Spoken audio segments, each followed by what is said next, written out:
everyone, and welcome to Empowering Homeschool Conversations. My name is Peggy Ployer, and I'm the host of this weekly podcast broadcast put on by Sped Homeschool, as well as the founder and CEO of Sped Homeschool. We at Sped Homeschool empower families to home educate children with learning challenges, and I encourage you to check out our website at spedhomeschool.com to learn more about the resources and support that we have for families. Some of the best resources that we have on our website are the services offered by our partners who help us fund the work that we do, like Bookshark, who is sponsoring this broadcast. We'll hear more about the products that they offer families with struggling learners about halfway through our show. But if you're interested in checking them out ahead of time, you can head over to bookshark.com.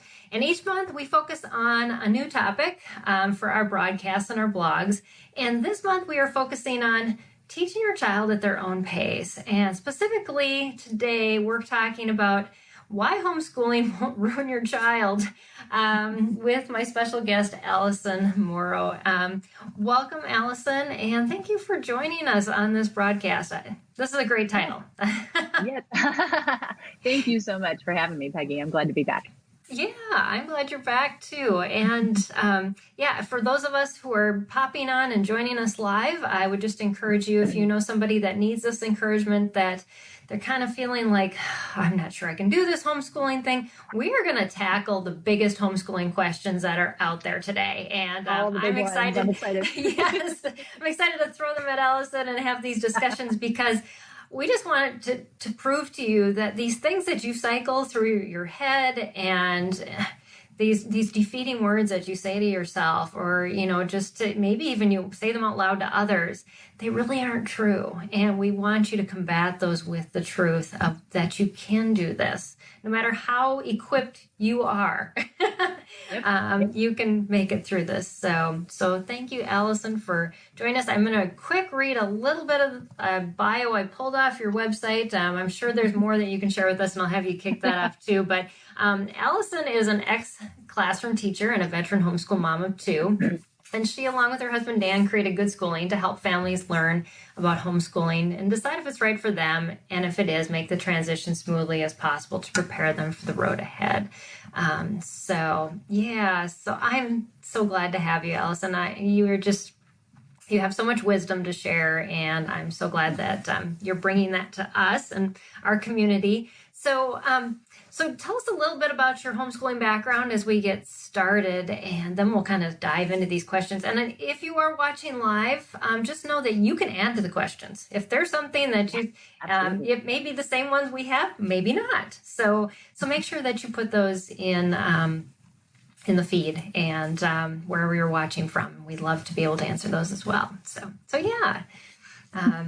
All right. So tell us a little about yourself, Allison.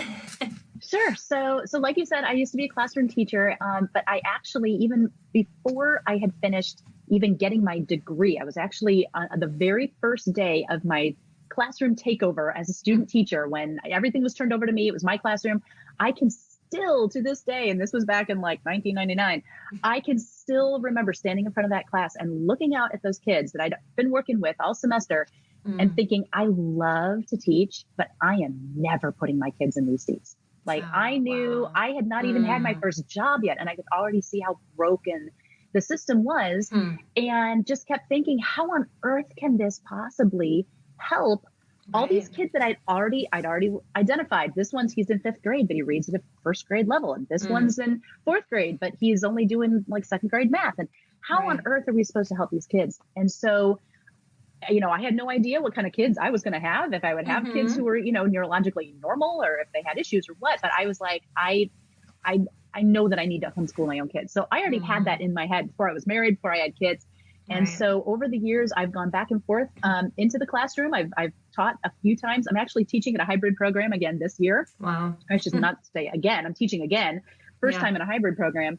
But it turns out I did have kids who had some unique challenges that make learning not so easy. And so it was really a blessing in disguise that I already had it in my head that I wanted to homeschool, because it was already on my radar. It was something that we were already ready for. It was a really bumpy road because I brought my schooling mindset home. I've heard that from a lot of teachers. People always say, I'm not trained as a teacher. It's going to be a disadvantage. And I think to most of the people who have been trained as teachers, it has been a bigger disadvantage. That's, I tell people there are certain things that are very easy for me. I can navigate curriculum super easily. I understand, if I get this big box of stuff, I know what to do with it. It's not overwhelming to me. Yeah. But being a trained teacher has been majorly detrimental to my own homeschooling approach because I had to take so long to detox myself from that public school mindset. And I mean, here I am, I've got a almost 16-year-old and a 13-and-a-half-year-old. They've been homeschooled since the beginning. I am still deschooling. And I would say it's probably been the last maybe 4 years that I've done the most deschooling, and I've had the most aha moments and the biggest brain explosion. Oh my gosh, this is what homeschooling really should look like, Right. It's taken that long, but it has been a blessing to be able to take all those lessons that I've learned and turn around and tell parents, all right, I'm going to save you so much time and so much stress and so much frustration. Just listen to me because I'm going to share with you some wonderful secrets. And it's all about deschooling. And that I think is the biggest, it is the number one thing. And I tell this to every family I meet, the number one biggest, most important step that you can take to set yourself up for long-term homeschooling success and to unlock your true homeschooling potential is to deschool. You've got to start there before you look at curriculum, before you look at co-ops, before you think about anything else. You've got to deschool. Yeah. It's such a good thing to say, because we always want to fit what we're doing inside that school mentality to make it work. I mean, I even gave a talk in Las Vegas this year to a bunch of educators, and I spoke on things I did in my homeschool. And afterwards, they all came up to me and they said, that is our dream. That is the dream, that we could do what you have done in your school. But their perspective still was, we want to do it through the traditional education system. Right. And it just doesn't work. You don't have the ability to do that. And so here is this freedom that is, the ability to do it. And you're right, we can get really tangled up in thinking that we have to make it look and feel like the traditional education system to be effective. Yep. Right. All right. Myth 1 debunked. Right there. We're on a roll. Yes. Exactly. So the biggest thing that we often hear is about socialization. So what do you have to tell parents about that? And I know within our community, we have specific concerns, especially with children who have social issues. They're on the spectrum. And how am I going to work on those social skills if I'm homeschooling and if I'm just with my kids? But yes, let's tackle that one. That one, the S word, the big one. This is like the biggest question in homeschooling, right? So overall, this is the thing that I always try to get parents to really think about first, is the fact that when we want to learn anything, even us as adults, when we want to learn anything, any new skill, would it make more sense to buddy up with someone who knows more than you, or would it make sense to buddy up with somebody who is at the exact same level that you are? Right. Like if you want to get better at something, whether it's math, whether it's singing, whether it's dance, whether it's football, whether it's social skills, you want to be with people who are better at those things than you. And so when we look at the public school system, it puts kids together by age. And typically, developmentally speaking, kids will hit, their different social milestones, like, moving from parallel play to playing together and being able to have conversations and learning how to share and things like that. They all hit those things roughly kind of around at the same time. But that means if we're putting them all together by age, then they are learning, quote unquote, from people who are just as clueless as they are. And so it doesn't make any sense to say, well, I want my child to be socialized, so I'm going to put my preschooler in with a bunch of preschoolers. He's going to come home with the same bad habits that all the other preschoolers have, Right. And so once you see, oh yeah, this whole idea of being with the same age just doesn't make a lot of sense. Then it can be a little easier to see how, okay, so in homeschooling, okay, even worst case scenario, it's just you and your child, because there are single families, maybe it's a single mom who just has a single child. She's like, it's just the two of us. How is this child going to learn to socialize if it's just the two of us? Well, yes, obviously you're going to want to look for, play groups or activities and things where your child can make some friends.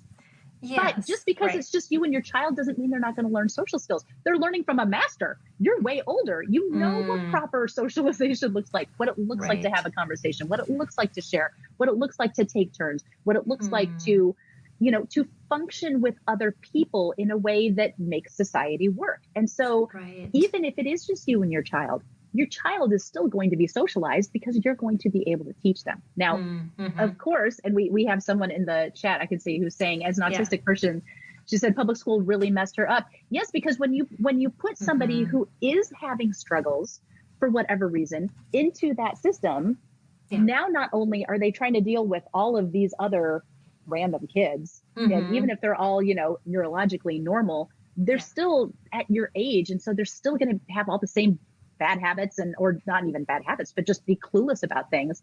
But then you also, with your own struggles, whatever those are, trying to process, trying to learn, that could be a disaster. Right. So taking your child out of that system so that you, in smaller, more controlled, more specifically selected kinds of groups, we're going to get together with these people who I know, people that you already know. We know these people from church, or we know these people from, a group that we used to be a part of, or their neighbors. We already know them. So there's already connection.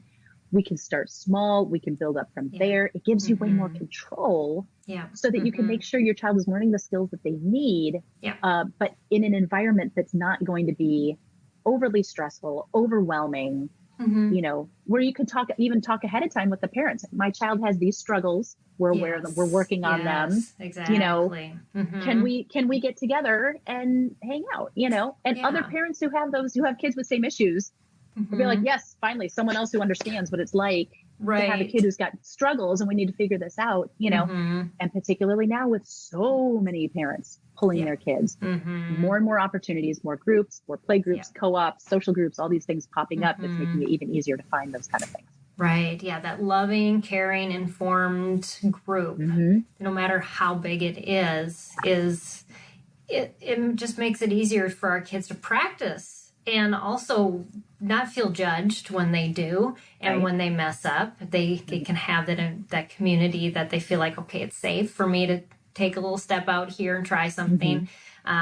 But like our guest who had made the comment before and saying, I'm pretty sure I suffer from PTSD from my school experience, that I read a book on autism recently that said the majority of people on the spectrum do suffer from PTSD because of that social experience in the school system, because they felt so judged and then you're taking that academic stress and the social stress. And it's like doubly as bad for the kids that struggle in that area or who are bullied and suffer trauma from that. So, and another thing too, I just thought of is the fact that the public school, that whole approach, that whole classroom idea is so artificial. That's not what the real world is like. And so if you have a child that is going to have trouble with social issues, wouldn't it make more sense to start them out in real world situations rather than throwing them for 12 years into a system that they're never going to see again,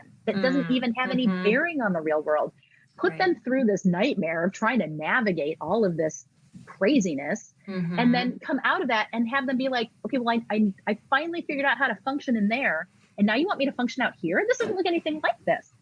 So it makes so much more sense to say, okay, let's just spend our time in an environment that actually is going to be what life is actually like, Yeah. So true. We have a question from one of our viewers on YouTube. And by the way, we're broadcasting live right now on YouTube, Facebook, and Periscope. So you may be watching from a variety of different places, but just know that you can put your comments in the link and we'll get to those. But Lisa says, but isn't it important for the child to learn how to be around all types of children and different types of people, not cherry picked, for lack of a better phrase? Well, yes, over time, absolutely. But I think that's the thing we need to remember too, is that this is a long-term process. And so, if you have a 5-year-old who is autistic, since we'll just use that since we've kind of been talking about that. If you have a 5-year-old who's autistic, there are going to be specific skills that you want to work on with them to prepare them to then be able to move on to being with older children or younger children or different kinds of children. Obviously, for the whole of their childhood, you don't want to keep them in a bubble, but you do need to see it as phases and prioritize what is the most important thing to be working right now. And I think, Lisa, that your question is true for any child, neurologically, challenged or not.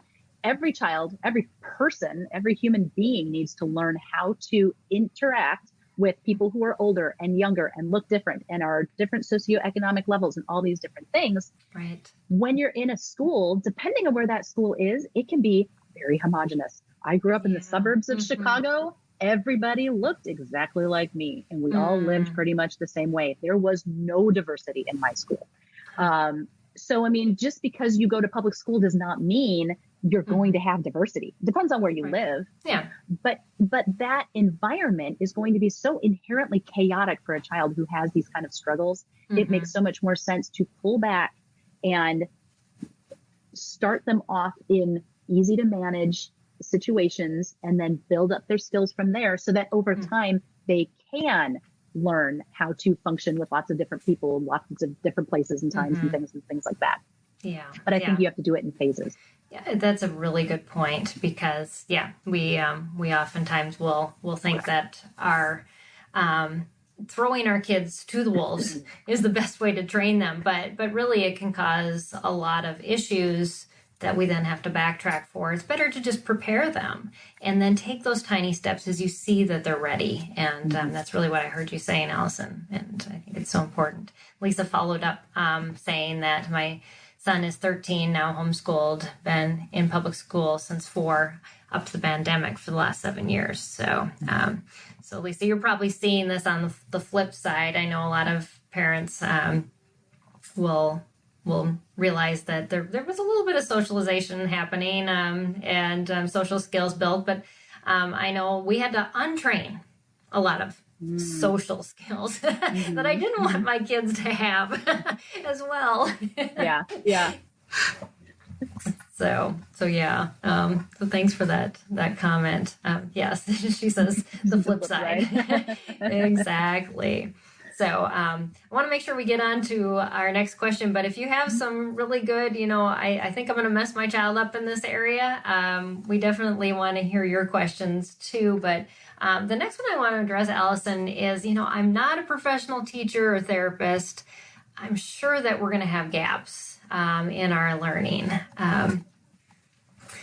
So what do you have to say to parents who are worried about those gaps that they're going to create? And we put all this heavy burden on us. We do. Yes. I'm just going to, I can't, teach. This curriculum is overwhelming. I've heard so many excuses around this, but So what do you have to say to encourage parents who are kind of at this stopping point? Well, the first thing I would say is that as a trained teacher, I can tell you my children who have been homeschooled forever will be homeschooled in one way or another through the rest of high school. They will have gaps in their education. Your child will have gaps in their education. Every single person on the planet, regardless of what kind of education they have, will have gaps in their education. And here's why, is because you can't learn all the things there are in the world to learn. There's such an absolutely insane amount of information out there. There's no way that you can teach your child everything. Yeah. And we put this expectation on ourselves as parents that we have to teach them all the stuff. They have to know all the stuff. But the thing is that even when you look at public school, let's go back to that because that's what we tend to compare ourselves to, even though we shouldn't. Right. Yes. Even public school, if you look across from district to district, even in one specific state or from state to state, you'll see they do different things at different times. Right. Yeah. Yeah. And even across that, you'll see, depending on how that district functions, teachers may be able to choose. Well, this year I'm going to do these books. English has always been my thing. That's what I always teach. When I was a teacher, it was English. And so I think in terms of the literature that we would study, the poems that we would study, the plays that we would study, I'd change it up all the time. It wasn't the same thing every single year. And so kids might have come into my classroom and they might have read Tuck Everlasting and The Giver, which I think were fabulous books. But then the next year we would maybe read, My Side of the Mountain and Julie and the Wolves. So, okay, can your child read every book? Are they going to learn every single thing? Right. There's no other way that you can do it. And so when we think too about children who move, right? They go interstate move, maybe they're with military or they're missionaries or whatever. They go from one school to another. This school teaches things totally different schedule than this one did. They're going to be things that they miss, right? Yeah. We have to get away from this idea of, because I'm a teacher, I'm not going to teach all the right things, or I'm not going to be able to teach everything. The most important thing to focus on is teaching your children the skills that they need to learn in order to learn. Because then as they go through their life and they come up against one of those things that, gosh, I don't remember ever learning about that. They know how to go figure it out, whether it's just because they're just curious, like they're just interested. I don't know anything about that. I want to learn about that. Or if it's for a job, or if it's for an interview, or if it's for some opportunity or something they want to do, if we can equip them with the skills that they need to go learn, then they can learn anything. But we will never be able to teach them everything. Even when it comes to things like math that is very skilled based, even if you use a program that goes step by step by step by step, all of us went through, if you were in public school, you went through a program like that. How much of that do you remember? Right. There are things all the time that I'm like, I had a really good attendance. I didn't miss like months and months of work, but there's a lot of stuff I do not remember from math. But when I need to learn it, I know what to do to go figure it out. Right. Exactly. So, get that weight off your shoulders. Like you said, Peggy, we put this weight on ourselves and make ourselves so responsible for so much stuff. You don't know what mindset your child is in on any given day. And you could be at the top of your homeschooling game that day. If your child is not in a place to absorb that information. Right. They just miss it. And in 20 years, they're going to be, my mom never taught me that. Right. I did too. What are you talking about? Exactly. And I worked for 3 hours to put it together. But you didn't remember because you weren't there, Right. Yeah. So when you think of it that way and you realize you're only part of the equation. You can't control what your child is actually going to learn. That's when it sometimes gets a little easier to say, freeing to think about. Yes. I can't do it all. I can't teach it all, but I don't need to. I just need to equip them to be able to learn. Yeah. And I think that's why we talk about teaching our children how to be lifelong learners so much as homeschoolers, because I see that now with my adult children, is that they are inquisitive. They want to find things out. They are always trying to learn something new because they enjoy it. They have found that learning is fun. And that was the greatest gift I could give them as part of my homeschooling, was that this is something that will bring you joy if you don't dismiss it as this is just something I did in school and it's a burden. But there will be gaps. And I was telling Allison this even before the broadcast, is when I graduated my oldest, like the month I was graduating, I looked at him, I'm like, but I haven't taught you everything. You can't leave. And then I just realized, God just, this voice came into my head saying, Peggy, you don't know everything either. Okay, I'm humbled. I remember. Okay. Oh. So yeah. But yeah, we have had a couple more comments while we've been discussing this, that Lisa had said that her homeschool or her public school area is pretty diverse. And so that just means your community is diverse. And so Karasu said that remembers very little of middle school math. But then even before that said that he actually thinks that it's easier to expose kids to diversity when homeschooling. Kids can learn about cultures and people more in depth than in public school. And also just your homeschool community. If you're in a place like Lisa's and you have a diverse community, your homeschooling community is going to be diverse too. Yeah. And so that's something to draw on to get your kids more connected. And really, I have found that as a homeschooler, then we go into each other's homes. And it isn't just about us meeting at these fabricated places, as we really get to know the culture and the family and dig in more with one another than just having this surface relationship that we do so much when we're within a school system.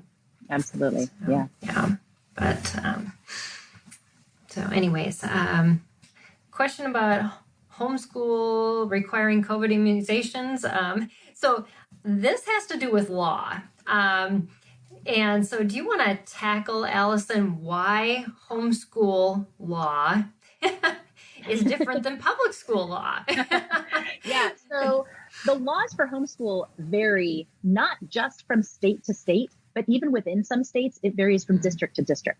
Yes. So the only thing that we can say across the board for the entire United States is that it is legal to homeschool your child, and it is legal to pull your child out at any point during the year to start homeschooling them. Yes. Those are the only two things that are true for everybody.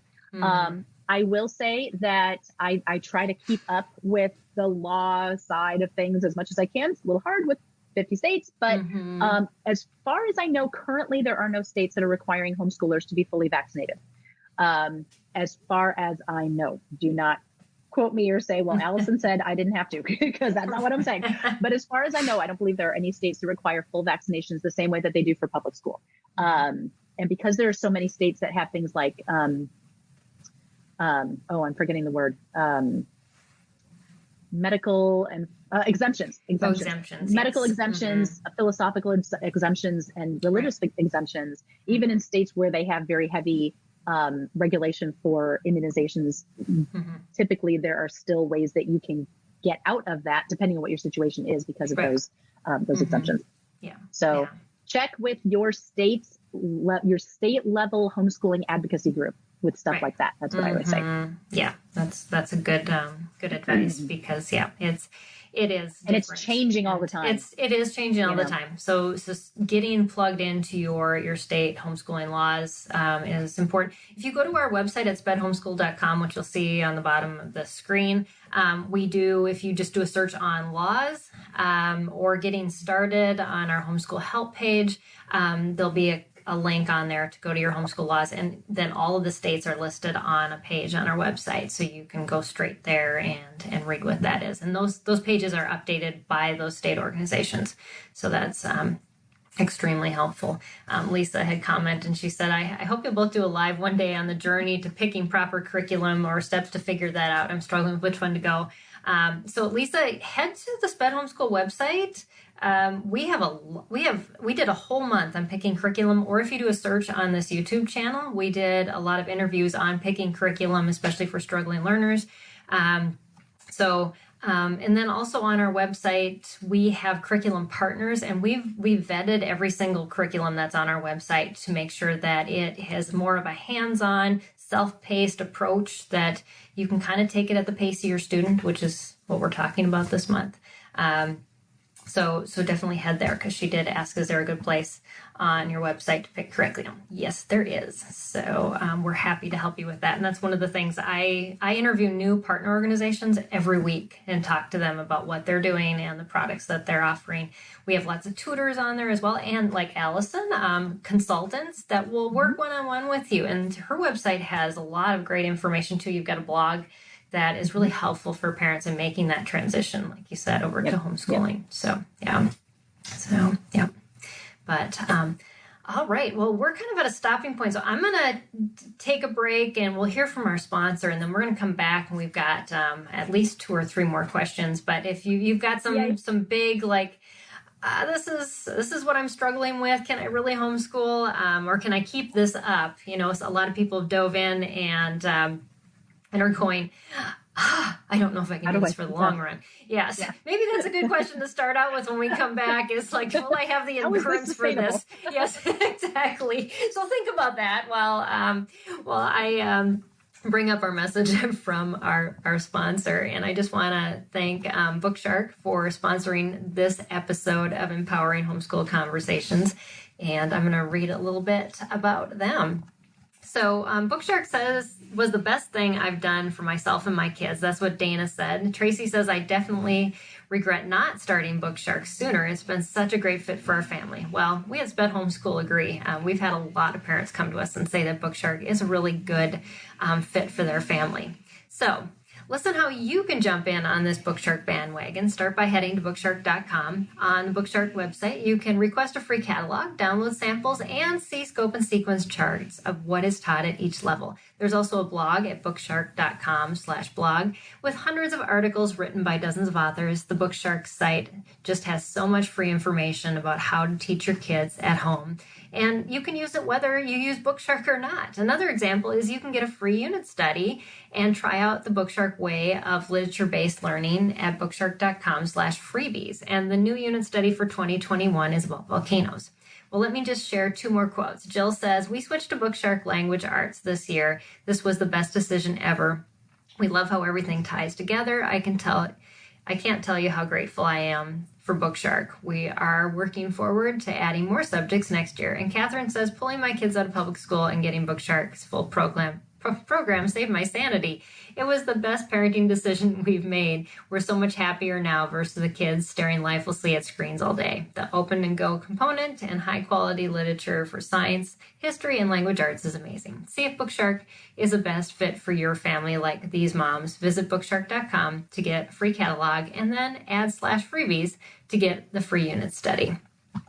So thank you, Bookshark, again for sponsoring this episode and just for all that you do to help sponsor our work here at SPED Homeschool. And if you don't know, SPED Homeschool, we are a nonprofit, and so the work that we produce is free. The majority of it is free to parents, and so sponsors and partners like Bookshark actually support our work and make sure that we have resources for you.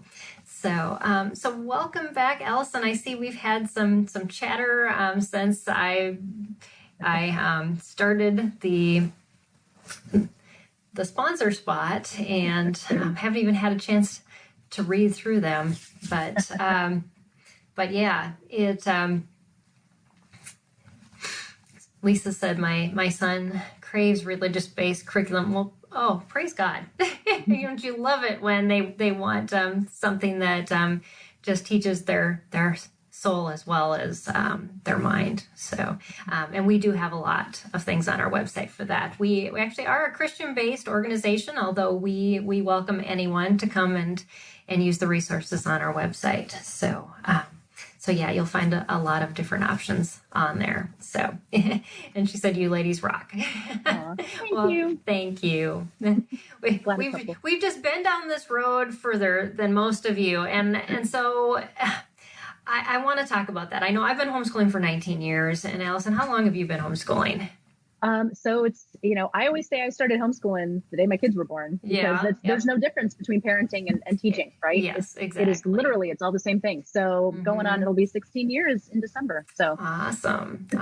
So this next question, longevity, can I do it? And can I make this sustainable? I mean, that wasn't even a question I had, but I really feel like this is something that we need to answer.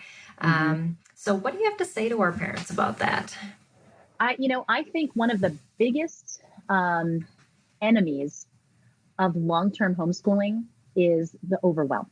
Yeah. It's this feeling of I have to do so much, which I think, we kind of talked about that already, feeling like there's this weight. I have so much I have to teach them. Yeah. Feeling like there's so much that we need to do, that there are all these things that we're supposed to do as homeschoolers. And I think we burn ourselves out because we're expecting so much of ourselves. Yeah. And I think that a big reason for that is because even though we know we're not supposed to compare what we do to public school, it's what we tend to do, whether we do it, consciously or not. And whenever we compare, we go, well, gosh, they're in school for 6 hours a day or more, and they're covering all of this stuff, and they're doing so much, and all the activities and all of the stuff and all of the little crafty things and all of the papers and the essays and the workbooks and the tests. And so certainly, if I'm going to show that I have done my kids good with homeschooling, I need to do at least that or more to justify that I made this decision. And so I think that's what ends up burning so many of us out, is that we feel like we have so much to do. And over the last year, I have personally I've been kind of on this journey of trying to figure out what is the core of what education truly ought to be. Because I think, and actually now I'm in a place where I know we have overcomplicated education. Yeah. And a big reason why public school looks the way it does is because of the reasons for why it was started, and it was not started for education. And that's Yes, going to take us down a whole different exactly. road that I will not go down, because that's really Oh, going to I derail give a us. whole But hour talk on that. Yes, I know. but I always recommend, there's a fantastic book called Passion Driven Education. And the whole first section of that book looks at the foundation of public schooling and why it is the way it is. And Right. when you understand why the founding fathers of education structured it the way that they did, you understand why they made it take so much time, and why they insist on doing so much stuff, and why over time they've kept stuffing it with more and more and more and more stuff. And it has nothing to do with actual education. Right. And what I have come to believe is that all we truly need to do now, I'm talking like the very, very core, not that you should never do anything but these things, but the core of what we need to be focusing on is kind of what I already mentioned. It's the stuff that sets your children up to be able to learn whatever they need to learn. It's knowing how to read. It's knowing how to communicate. It's knowing basic math, and it's knowing critical thinking. If they have a grasp of those four things, then it doesn't matter what else you do in your homeschool. They are prepared to learn anything else that they need. Now, obviously, as parents, it is also our job to make sure that our children can function in the real world. And part of that is socialization. It's understanding cultures. It's understanding different people. It's knowing how it's knowing how to work with other people, how to collaborate, how to live in community. Basic manners, things like that. But we tend to hyper focus on all of the academics. And even as homeschoolers, we tend to we bulk everything up with that, and then we fill it in with like all the other stuff. Oh yeah, we should probably find a playground. We're going to put that in here. And we should probably do some like music stuff. So we'll kind of put that in here. Instead of saying, okay, what is going to make my child the most well-rounded individual they can be? How can I set them up to be the best version of themselves that they can be? And how can I make sure they are aware of what all is out there in the world? And being aware of what's out there does not require deep study. It just requires exposure. And so by really focusing on those four critical skills of reading, communication, math, basic math, and like everyday math, and then the critical thinking, being able to think critically and reason. When we focus on those, and then, I mean, that does not take that much time. If that's the basis of what you're focusing on, when you think of your whole day as a family, if you're focusing on that, even if you're working with a child who maybe has dyslexia or processing disorders or something where it's going to take longer every day than it would take for a normal child, it's still not going to take 6 hours. It's not going to take 4 hours, And so you focus on those things, and then you expose with everything else. You expose with videos and with library books and with documentaries and with museums and with people, meeting people and interviewing people. You find someone in your community who has some incredible experience, or a veteran who served in a war, or someone who's moved here from another country. And you take the person out for lunch and you say, tell us. Tell us about yourself. Tell us about this experience. Tell us about this thing. And so you expose them to stuff so that they have an idea of what's out there in the world. And then they can decide for themselves, what do they want to deep dive on? And when you see that your child gets super excited about whatever, then you say, ooh, all right, let's spend some time on this. Because the opposite of that is saying, we're going to spend equal amounts of time on all of these different things, whether you're interested in them or not. And some of it's going to sink in, and your child's going to be like, man, I wish we could do more of this. And a lot of it is going to whoosh totally or in one ear and out the other, because they don't care. And then that's when you get that in 20 years, Mom, you never taught me about X, Y, Z. And you're like, yeah, I did. You just didn't care. So rather than fighting against our children's natural interests and inclinations, if we spend time exposing them, focusing on these skills and making sure we get those skills really well, and then exposing them to all these other things, first of all, way more interesting, way more enjoyable, and so much pressure off of our shoulders of having to cram it all in. And when you take that more relaxed, simplified approach to education, it is much more sustainable. You're not going to burn yourself out. And realizing too that it is a marathon. And that Hmm. 18 is not your it's not your deadline. It's not your No, child's expiration date, no, So, exactly. so you get what you can in Hmm. between now and then. Yep. And if you focus on those skills, then at Hmm. least hey, when they go, they've got what they need.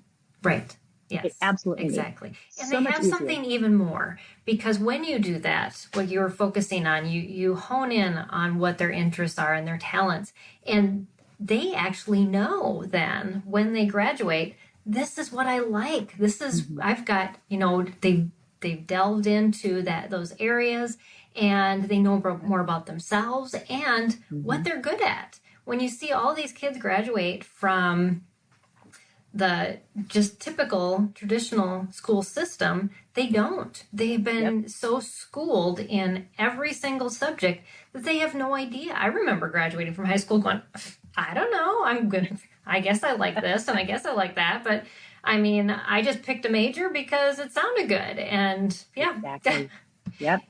but I know with all of my kids, they were very set and driven because that's how we homeschooled was, Hmm. well, what are you interested in? How are we going to dive into this? And high school is a joy. I don't know if it has been for you, but when you homeschool this way, it is fun because it's so fun to watch your kids unravel who Hmm. they are and really discover that. Yeah. Yep. Yeah, I So totally yeah. agree. It is, you're saving your child the stress of going into their adult years, having no clue what their strengths are, what they really Yeah. want to do, where they should spend their lives, and Hmm. that feeling of I'm supposed to be doing it right now. Like if Right. you Exactly. as they hit those high school years, as you start kind of treating that as like, okay, well, this is like your soft launch, Yes, like exactly. you get Uh-huh. to, you get to maybe get a job and we're doing some school but you're living at home, you've got your safety net and we're Right. figuring it out. And Hmm. then they can ease their way into that world instead of, Yeah. I mean, I think about what an incredible like culture shock it was for me to go from living at Mm. home in high school Hmm. to living on my own in college and being Right. responsible for all this stuff and having to manage all this stuff. And Hmm. I was one of those people who knew what I wanted to do since I was like 5. Like I started Wow. volunteering Yeah. in my brother's preschool class when I was 8 years old. Like I wanted to be a teacher. Like I knew it. You were one of those few. I was one of the few. Yes, Right. absolutely. But interestingly enough, if I had more opportunity to explore different ways that I could use that skill and that Yes. drive Right. that I had, Hmm. I would have followed a very different path because it Mm. turned out I actually was not a big fan of teaching children. I was not a big fan of teaching children. I love what I do now. Right. This Yeah. teaching adults, working with Hmm. adults and helping them to teach their kids. Right. I Yeah. didn't know coaching was a form of teaching. Yeah. Everyone, Yeah. I said, I want to teach, which automatically just meant you go in a classroom. So as my Right. kids start saying, oh, Hmm. this is interesting, we Hmm. pick apart, like, what are all the things that you can do That's a with good that? point. Yes. Hmm. And then Yep. as a homeschooler, you've got so much time to help them You check out those do. things. Yes. It's such a Exactly. wonderful opportunity for them. Hmm. Yeah, yeah, I found the same truth. My daughter loves fashion, but the whole idea of going to fashion school like Mm, gave her just panic attacks yeah. because she has a lot of anxiety issues. And I said, Hmm. well, let's look at this industry from a different perspective. How else can you use your talents without having to go to fashion school Hmm. and go into this industry that could just eat you alive? Yeah. Because Yeah. you're just not going to survive Yeah. that. Not many Yeah. do. Yeah. And so we had some good heart to hearts, and I love that time with my kids when we can really just say, well, let's dream on this together and pray about Hmm. this, and let's see Hmm. where we go. So Yeah. so such good advice, that it will keep you for that long haul, if you keep that perspective and not, again, like you said at the beginning, putting in all these academics and then just trying to fit those things Yeah. that are so important. Yeah. And then at the end, you're going to look and go, why didn't I? We don't want you to do that. We want you to Yeah. say, focus on the important and Right. say yes. I mean, I look back now at all the things we did academically even and go, I can't believe it. we just fit it all in. I don't know how it happened, but that's that's what I want you to have the perspective of. Yeah. um, So, we were talking about curriculum a while ago, and I know a lot of parents come and say, well, I can't afford any curriculum, so they get what's free, or I can't afford any accredited curriculum, so I feel like I'm just doing my child a disservice using what's out there. How do you respond to these families? I think this is another kind of holdover from that public school mentality. We have this idea that curriculum is somehow like magic. Like if you Right. pick just the right thing, it's almost that idea of like everyone has like one soulmate out there, right? Yeah. There's this one curriculum, and if I find just that one curriculum, everything's going to fall in place. My children will love to learn, and it will be a beautiful thing. And they think too, like if I have just the right curriculum, then it will give them just the right education, as if there was one education that like we're all striving to achieve. Like there's this one standard that we're all supposed to be aiming for. That is not true. There is not one official education that every single person needs to have. Unless we strip it down to like the most ridiculously bare bones and things. Well, like you do need to know how to read, and you do need to know how to write. But I mean, come on. So we all know that, right? Yeah. But outside of that, there is no one specific, body of knowledge that everybody needs to have. And I think parents, again, from this feeling of like, well, I'm doing something that there are like these experts doing, and so if I'm going to do it nearly as good as they're doing it, then I've got to use the right stuff. And so they think, well, if I have just the right curriculum and I use it exactly as the publisher tells me, then that's going to like unlock, my child's education, and everything will fit just right. And what I tell parents all the time is that curriculum is just a tool. It is only a tool. And it doesn't matter how expensive or beautifully packaged or, how many pieces and how many different ways you can use a particular curriculum. That doesn't mean that it's going to be the right thing for you. And it doesn't mean that it's somehow better than everything else that's out there. Yeah. It doesn't matter if a resource is free. It doesn't matter if it's expensive. It doesn't matter if it was something that you just put together by yourself at the library, or if it was something that a publisher put together. Everything is just a tool that you, as the principal of your homeschool, get to decide how to use. And just because curriculum comes with tests and quizzes and coloring pages and flashcards and 8 million different little things does not mean you have to use every little thing. And if you take stuff out, your children will still learn. Like it doesn't mean that you're somehow negating the power of this program by taking things apart, Yeah. So, so the idea of finding just the right curriculum, I think when you start to realize that curriculum is putty in your hands and you can do whatever you want to with it. I love that image. It takes some of that pressure off of having to find just the right thing. Like sometimes you're going to find a program and it just doesn't matter how you use it. It's just not going to work for you. This is just for whatever reason, it just doesn't click, and that's okay. But realize, because I know there are a lot of us who, we spend money on curriculum and then we get to like November, like around this time of year, and you're like, okay, we are slogging our way through this. And I just, but doggone it, I spent $450 and we're going to finish this thing, Right. And I'm like, okay, so do you want to, is $450 what is reasonable to you to have paid to be miserable for the next 6 months? Like, that's a great perspective. I mean, like, is it really like, that's really important, but it doesn't mean that you have to turn around and go spend $450 on something else either. Like, that's true. Let's yes. Take a look at what you have. That's one of the resources I have is on how to adapt your curriculum. And one of the first steps on there is look at every single piece that this thing came with and say, do I really want to use this? And if you don't, throw it away. You don't have to or keep give it to somebody else. Or give it away. Or I mean, depending on what it is, true. Throw away stuff someone else might want, But and one of the first things I tell people to throw away is the schedule. Because almost every curriculum comes with, okay, week 1, do these things. And then week 2, do this. Monday, Tuesday, Wednesday, Thursday, Friday. Here's your schedule. Right. Talk about stress. Like 2 weeks in and you've missed a day and you're like, we're off schedule. We have, and it throws everything into chaos.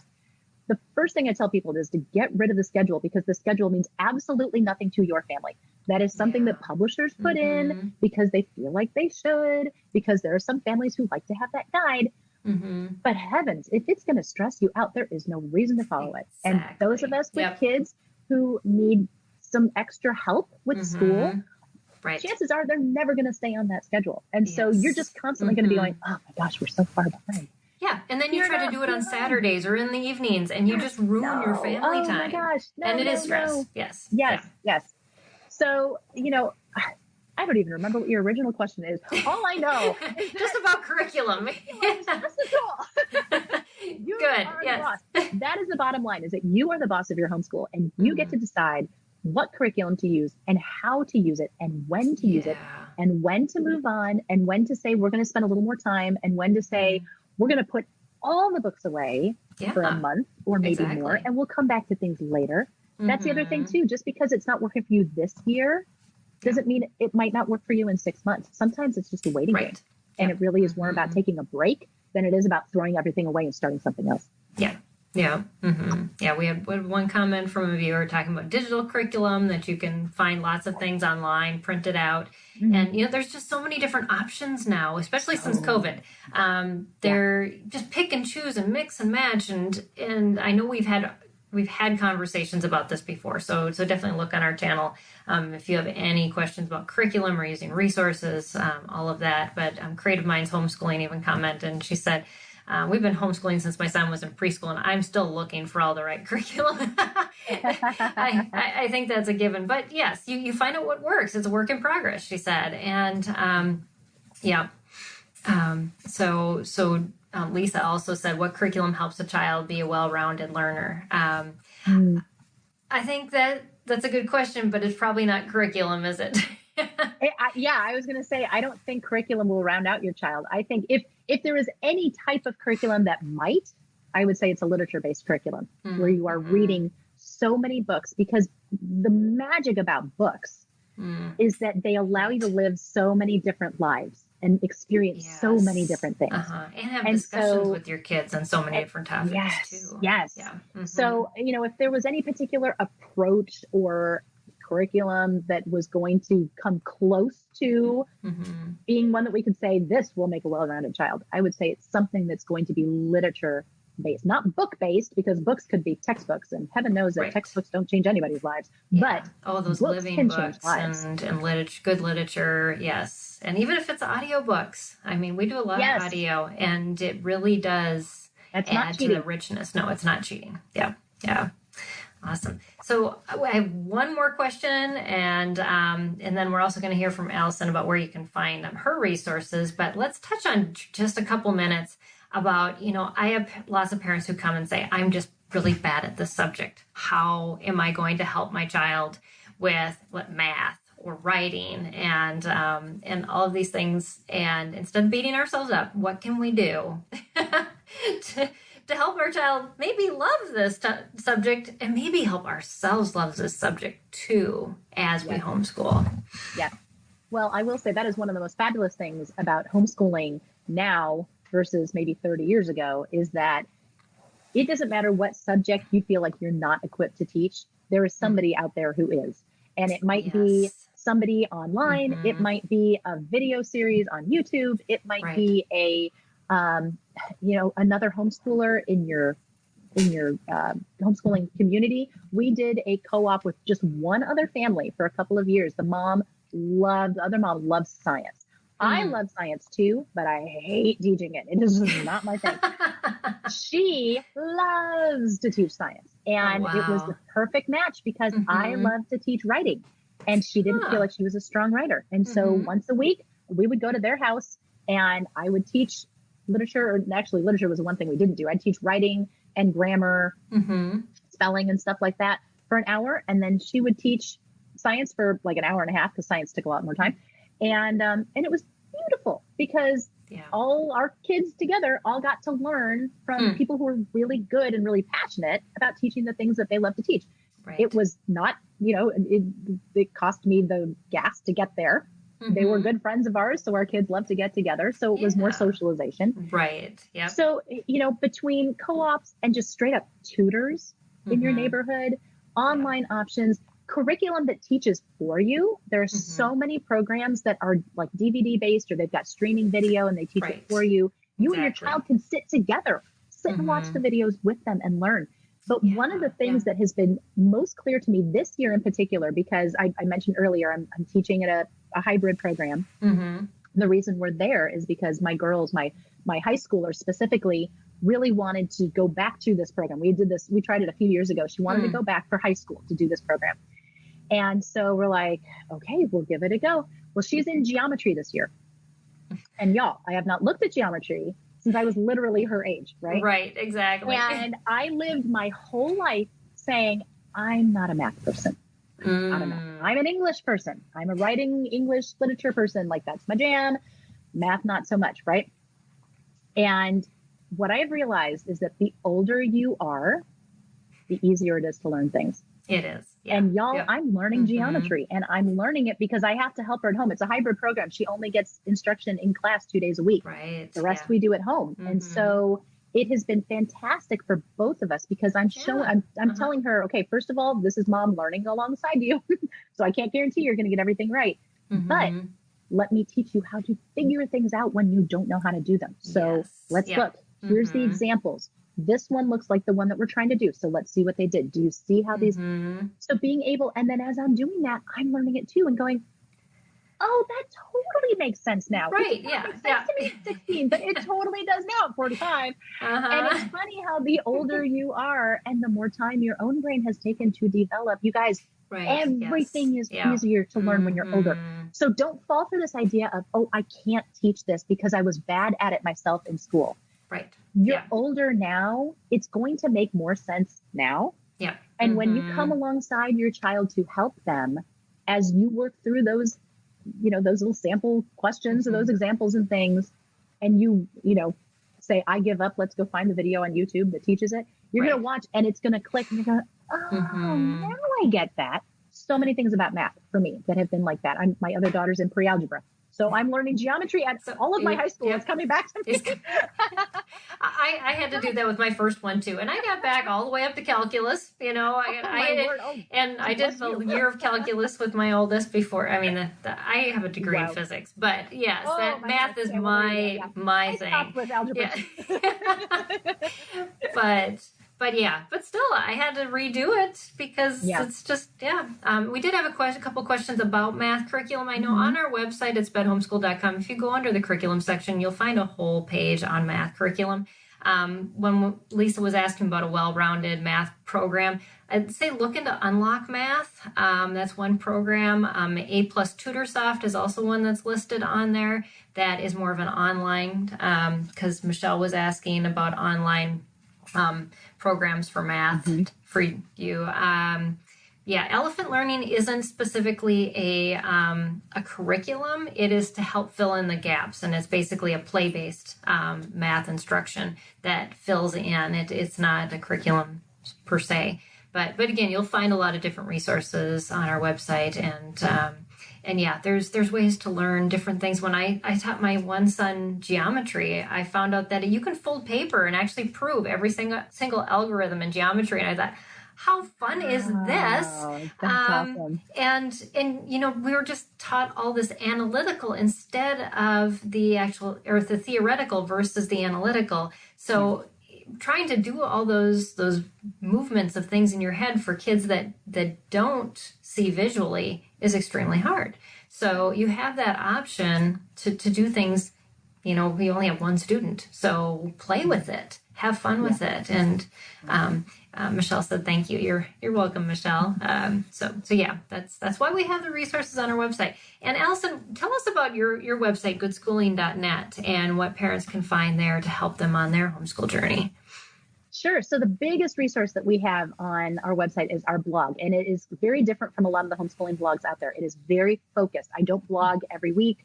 I think I've only got maybe 13 articles up there, but they are very content rich, and they're specifically focused on helping parents make the transition into homeschooling and then homeschool successfully.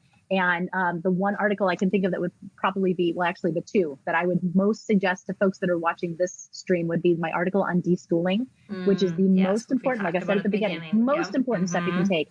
And then I've got an article on homeschooling children with unique needs. And I think the biggest point I try to make there is the fact that you are equipped as their parent. You are equipped. I know you don't feel like you are, but you are. So check those out. I have a membership where I work more closely with families and help them. Great. We're making that shift really into this focus on simplified homeschooling. So if that's something that really resonates with you, please feel free to reach out to me and I'll let you know kind of where that's going, because we're kind of in the process of redoing all that right now. But yeah, just same as us. We just launched a brand new community on the Empowered Homeschool Network, which is at empoweredhomeschool.org. And so you can find our groups there and also reserve spots for these broadcasts, which are free, but they'll give you reminders. So if your life gets busy and you're like, oh, I didn't want to miss that, you'll get an email. Makes it a lot easier than going, darn, I missed that again. Because, I have reminders when to take my vitamins. Oh my gosh. And eat my meals. That's how crazy life secretary. is. Yes, exactly. All of these reminders that just popped up. Right. So you're not alone. We're there with you. So thank you so much, Allison. You've just shared so much wisdom with us, and it's been inspiring. I hope, I know it's just been good to talk about these subjects, because I know we get these questions all the time, and so now you just send people to this video and to the podcast when that comes out. Yes, exactly. So thanks for taking time. I know you have a crazy schedule right now, and that's why we had to switch our time. I'm glad. But yeah, I'm glad that we made this work. Thank you. Me too. Yeah. Well, I want to thank our audience for joining us also on this episode. Yes.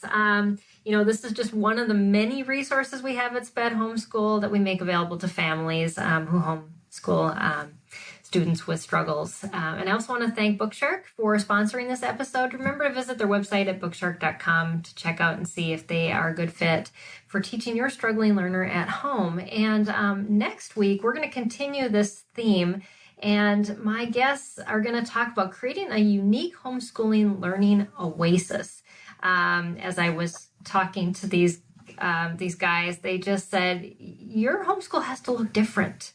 And so, like Allison and I have been talking about, yes, and how do you actually make that an oasis in your home versus this is sit down, do your stuff, and it's almost like this regimented, everybody hates to our mornings because this is what we're forced to do. Let's make it fun. Let's make it something enjoyable and restful. So, that's awesome. So that's what we're going to talk about next week, because your child's not going to learn if they feel forced and if it feels like it's just this heavy burden, and it's not going to be fun for you either. So, so we definitely want to be diving into that. So I hope you can join me then for that broadcast. But in the meantime, make sure to stay connected with us on our website at spedhomeschool.com, and also on our new learning and community platform, empoweredhomeschool.org. And of course, don't forget to visit Allison's resources at goodschooling.net. So thanks again, everybody, for joining us. And Lisa wrapped up, said, I can't wait to jump on your blog, Allison. Yeah, thank you. So, I hope it helps. And thank you so much for having me on, Peggy. I love it. Oh, it's been great having you back, Allison. I'm glad that we made this work. So, always a pleasure. So keep up the good work. Thank you. There's so many new homeschooling families that just need you. So, yes. All right. Well, thanks, everybody. And we'll see you next time right here on Empowering Homeschool Conversations.